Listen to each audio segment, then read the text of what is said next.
السلام عليكم ورحمه الله. نتمنى انكم تكونوا على خير نتوما كتشاهدوا هذا الفيديو. اليوم ان شاء الله غادي نحضر معكم الدنجال في الفران اللي كيجي اكثر من رائع. بالنسبه للمكونات عندي الدنجال هنايا. بالنسبه للكميه كتبقى على حسب عدد الافراد ديال الاسره وعلى حسب الرغبه. خديت الدنجاله وحيدت منها هذوك الجوانب كيف كتشوفوا في الصوره، وغادي نقطعوا الدنجاله بشكل طولي، يعني قطعه تكون غليظه شي شويه 1 سنتيم يعني في العرض ديالها. صافي كنقطعو بهذه الطريقه هذه حتى نساليو باقي الكميه ديال الدنجال.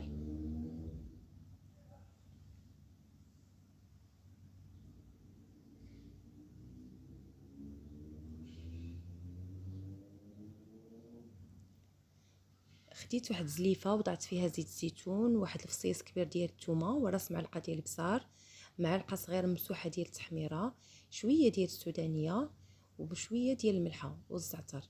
كنحكو ما بين يدينا وكنخلطوا هاد المكونات مزيان مزيان.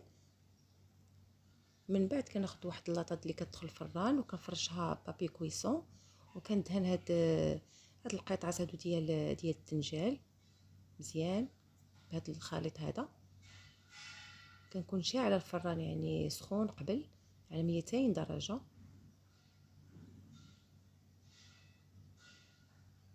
صافي كنستمروا هكا حتى نساليو، ومن بعد كندخلوا اللاطه الفران على عافيه يعني مجهده، كتبقى هكاك 200 درجه دغيا كيتشوى في ساعه.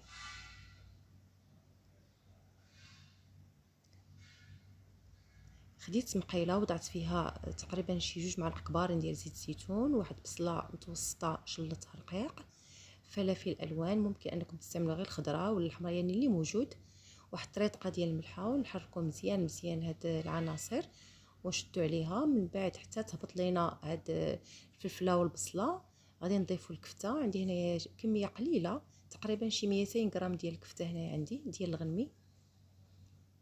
صافي يعني حاول اننا نفرتوها مزيان مزيان. من بعد ضفت لها 2 مطيشات محكوكين كبارين، معلقه كبيره ديال مطيشه الحك، ورقه سيدنا موسى، الزعتر، راس معلقه ديال البزار، شويه ديال التحميره، راس معلقه ديال الكمون.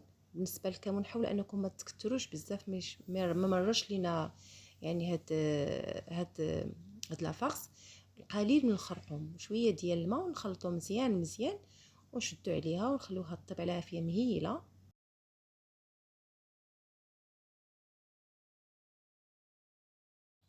صافي هي الصلصه ديالنا وجدات بعد ما تشحرات مزيان. غادي نطفي عليها النار.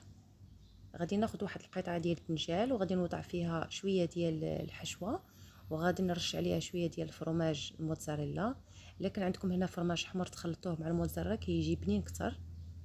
كنوضع واحد القطعه الثانيه ديال الدنجال من الفوق، ونحاول اننا نضغط عليها غير شي شويه. وغادي نوضع فوق منها شويه د لافاغس، ونرش عليها شويه ديال الفرماج. كنزيدو حتى الطبقه الثالثه، يعني واحد القطعه الثالثه ديال الدنجال. ممكن انكم تستعملوا غير قطعتين. صافي كنستمروا هكا حتى نساليو باقي القطع.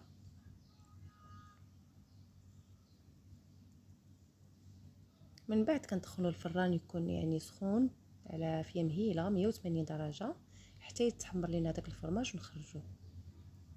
هو هذا الطبق ديالنا كيف كتشوفوا. كنتمنى انه ينال اعجابكم وتجربوه. السلام عليكم ورحمه الله تعالى وبركاته.